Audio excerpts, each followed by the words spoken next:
Hello students, welcome to Atul sir commerce classes. Students, जैसे कि आपको पता ही है, हम आपके लिए 12th बिजनेस स्टडीज का एक ऐसा कोर्स लेके आए हैं जिसके अंदर हम पूरी 12th क्लास की बिजनेस स्टडीज को 100 दिनों में और 100 लेक्चर्स में बड़े अच्छे से कवर कर देंगे। तो स्टूडेंट्स, हमारा हर एक टॉपिक जो है, हमारा हर एक लेक्चर जो है, वो बड़े अच्छे से प्लान्ड है। फर्स्ट पार्ट में हम हर एक टॉपिक को बड़ा डिटेल में एक्सप्लेन करेंगे जिससे आपको उस डिटेल की ओवरऑल नॉलेज हो जाए, और सेकंड पार्ट में हम उसको एनसीईआरटी से कवर करेंगे जिससे बोर्ड में जब आप क्वेश्चन को अटेम्प्ट करो तो आपको अटेम्प्टेशन में कोई प्रॉब्लम ना आए। स्टूडेंट, फर्स्ट चैप्टर हम ऑलरेडी कवर कर चुके हैं, सेकंड चैप्टर के 4 टॉपिक्स भी हम कवर कर चुके हैं। आज जो हम कवर करेंगे चैप्टर नंबर 2 का 5th डे कवर करेंगे, जिसमें कि हम FW टेलर ने जो हमें प्रिंसिपल्स दिए हैं उनको कवर करेंगे। तो स्टूडेंट्स, देखते हैं उन प्रिंसिपल्स के बारे में।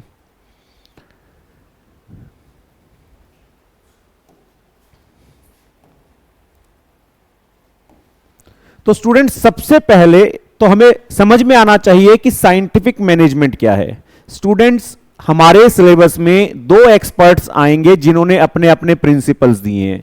हेनरी फेयोल के प्रिंसिपल्स हम ऑलरेडी कर चुके हैं, और जो साइंटिफिक मैनेजमेंट है उनके जो प्रिंसिपल्स दिए हैं वो दिए हैं FW टेलर। बेसिकली एक है जनरल मैनेजमेंट, एक है साइंटिफिक मैनेजमेंट। जो FW टेलर ने हमें बताई वो है साइंटिफिक मैनेजमेंट, जो हेनरी फेयोल ने हमें बताई वो है जनरल मैनेजमेंट। जनरल मैनेजमेंट को हम बड़ा डिटेल में कवर कर चुके हैं।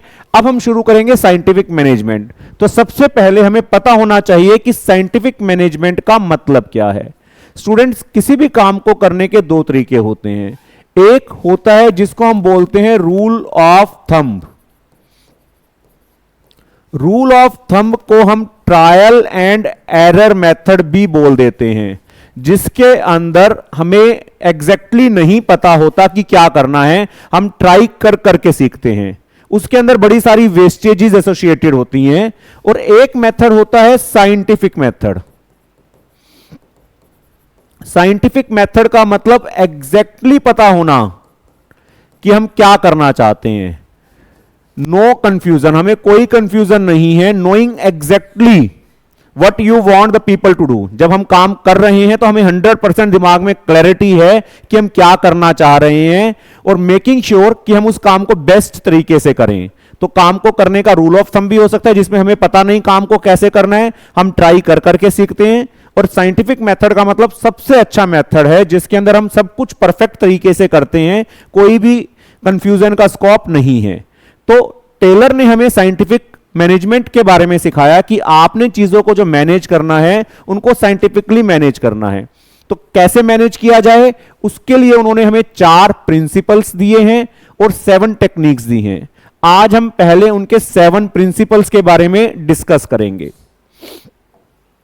तो सबसे पहला जो प्रिंसिपल साइंटिफिक मैनेजमेंट का FW टेलर ने हमें दिया है वो है science not rule of thumb. Students, अभी मैंने आपको बताया रूल ऑफ थंब का मतलब होता है ट्रायल एंड एरर मेथड। इसको आप कह सकते हो हम अपनी पर्सनल जजमेंट के ऊपर डिपेंड हो रहे हैं, जो हमें ठीक लगता है।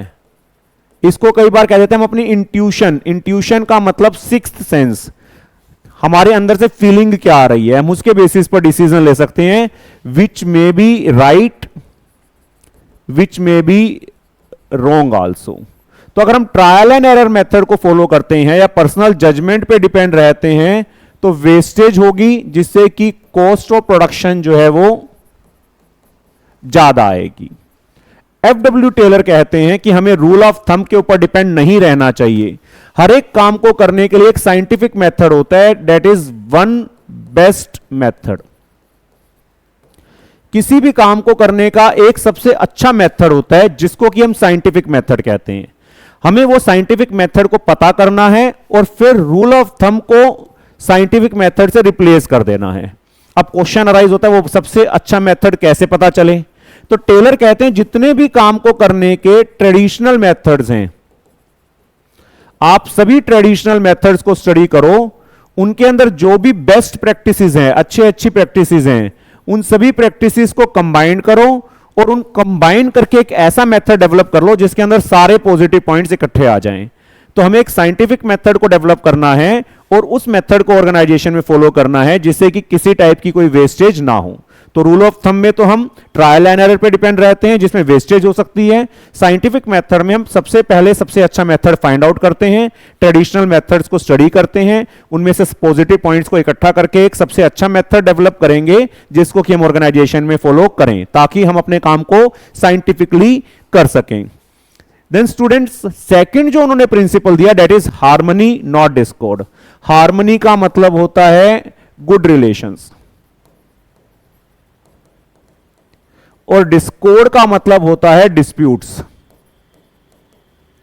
तो ऑर्गेनाइजेशन के अंदर एक तो मैनेजमेंट है और एक वर्कर्स हैं। तो जनरली वर्कर्स और मैनेजमेंट के बीच में डिस्प्यूट्स रहते हैं, हार्मनी नहीं रहती।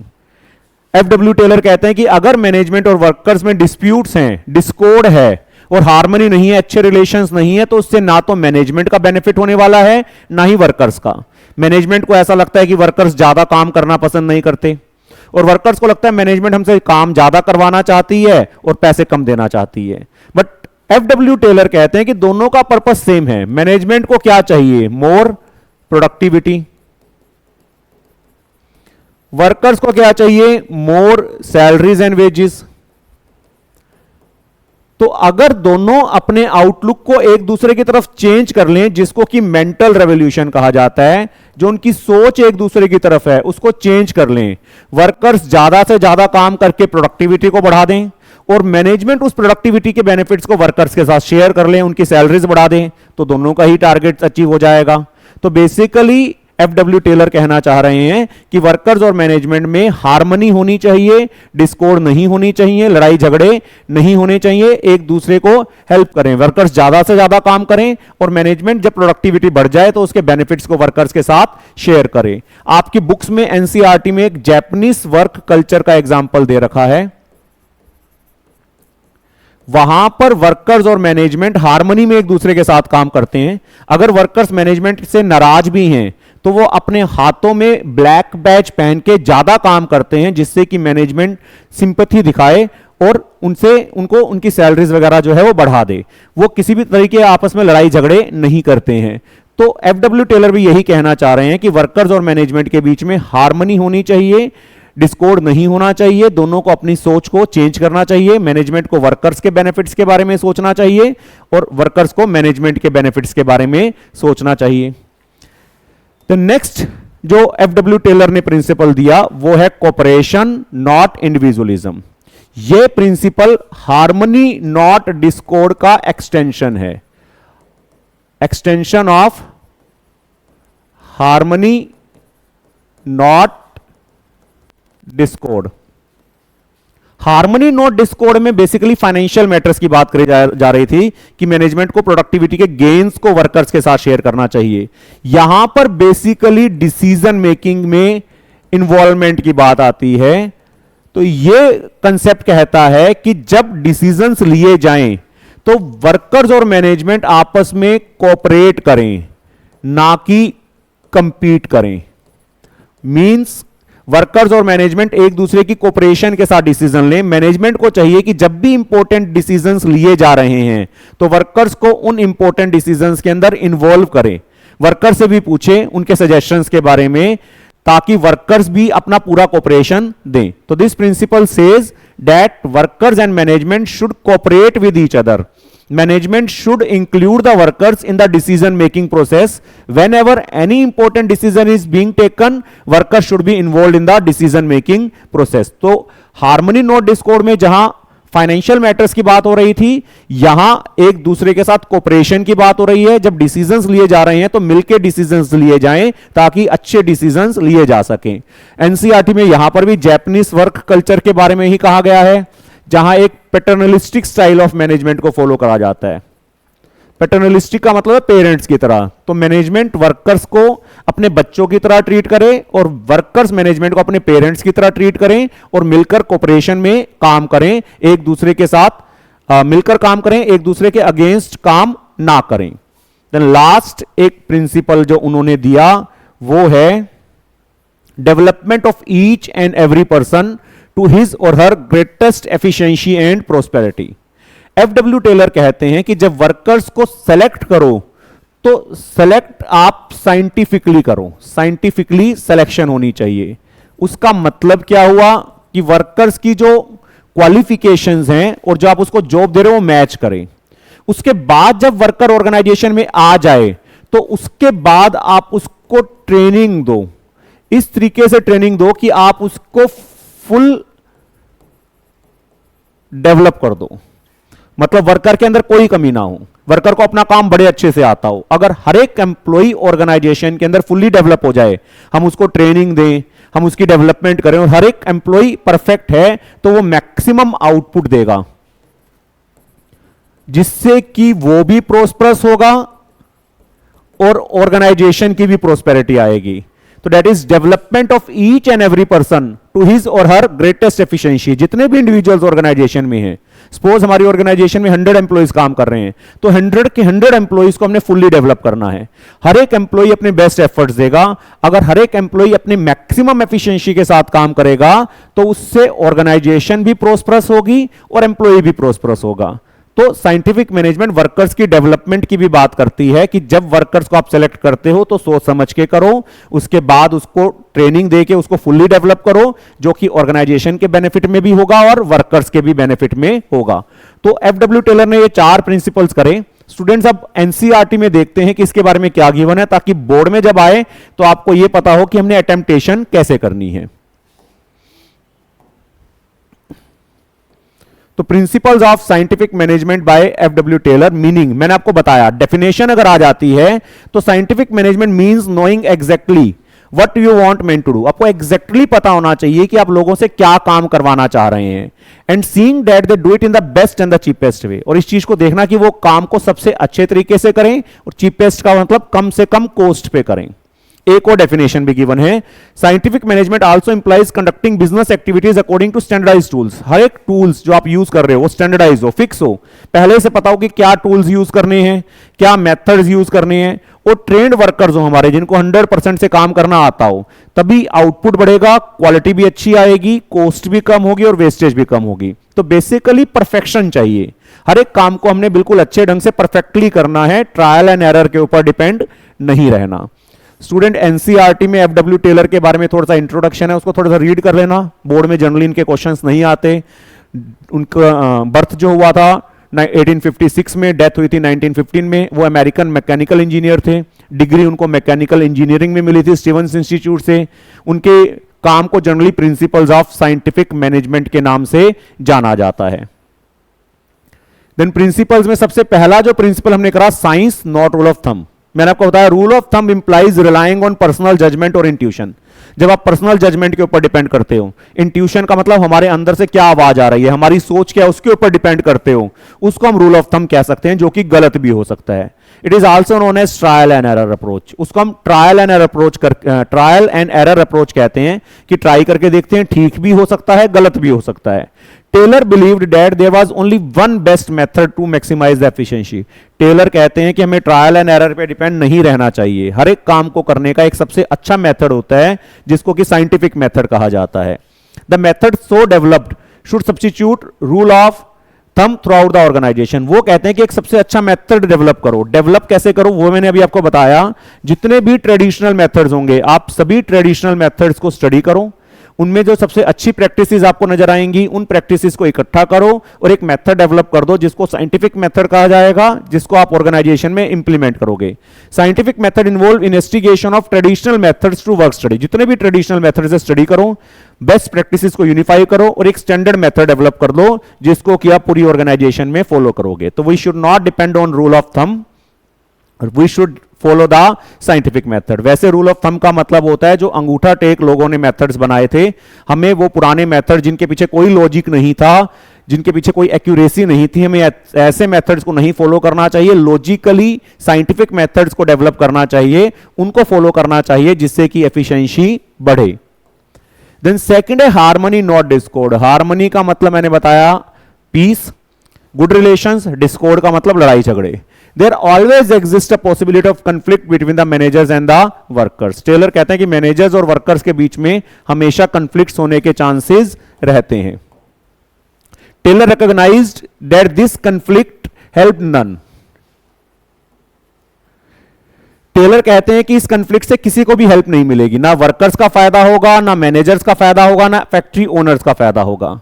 He emphasized that there should be complete harmony between the management and the workers. लड़ाई झगड़े ना हो, मैनेजर्स और वर्कर्स के बीच में हार्मनी हो। Both should realize that each one is important. दोनों को पता चलना चाहिए कि दोनों एक दूसरे के लिए इंपॉर्टेंट हैं। To achieve this state, Taylor called for complete mental revolution. इस प्रिंसिपल को कई बार मेंटल रेवोल्यूशन के नाम से भी जाना जाता है। That both the workers and management दोनों को अपनी थिंकिंग को एक दूसरे की तरफ चेंज कर देना चाहिए। Management should share the gains of the productivity with the workers. अगर वर्कर्स प्रोडक्टिविटी को बढ़ाते हैं तो मैनेजमेंट को वर्कर्स के साथ उसको शेयर करना चाहिए। At the same time workers should work hard and be willing to embrace change for the good of the company. Workers को भी मेहनत करनी चाहिए और कंपनी के बेनिफिट्स के लिए अगर कोई चेंजेस आ रहे हो तो उन चेंजेस को एक्सेप्ट करना चाहिए।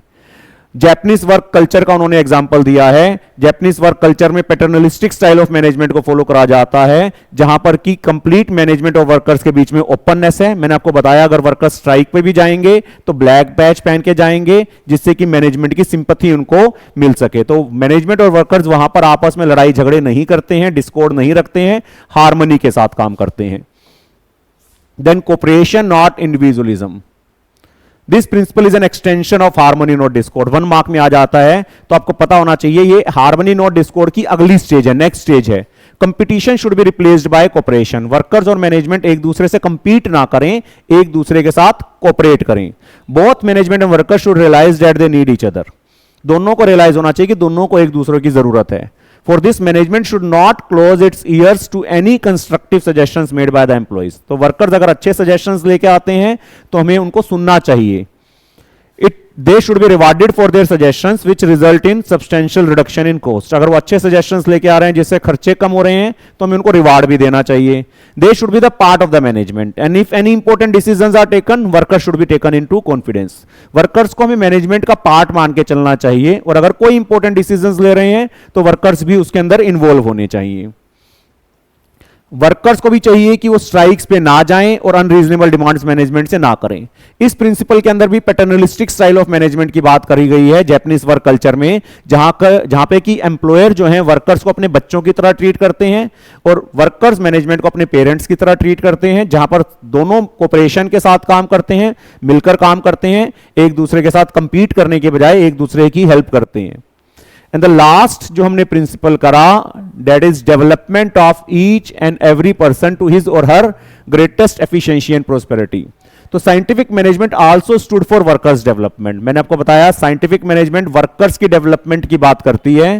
Taylor was of the view that each person should be scientifically selected.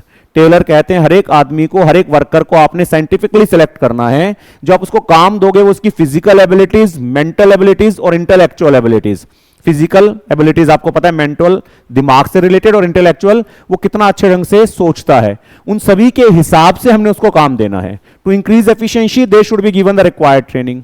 Efficiency बढ़ाने के लिए उनको ट्रेनिंग दें। Efficient employees would produce more and earn more. अगर हमारा एम्प्लॉय एफिशिएंट है तो ज्यादा प्रोड्यूस भी करेगा, ज्यादा कमाएगा भी, जिससे कि हम इंश्योर कर सकते हैं कि there will be greatest efficiency and prosperity for both the company and the workers. अगर एफिशिएंट एम्प्लॉय है तो अपने लिए भी प्रोस्पेरिटी लेके आएगा, कंपनी के लिए भी प्रोस्पेरिटी लेके आएगा। तो स्टूडेंट्स बड़ा अच्छे से क्लियर हो जाना चाहिए, साइंटिफिक मैनेजमेंट का मतलब है सबसे अच्छे तरीके से हमने बिजनेस को चलाना है, एक साइंटिफिक मेथड को डेवलप करना है और रूल ऑफ थंब को हमने ऑर्गेनाइजेशन के अंदर फॉलो नहीं करना। तो स्टूडेंट्स उम्मीद है आपको यह टॉपिक बड़े अच्छे से समझ में आ गया होगा। नेक्स्ट टॉपिक में हम टेक्निक्स के बारे में डिस्कस करेंगे, तब तक आप इसके नोट्स बना के इसको अच्छे से तैयार कर लीजिए। Thank you.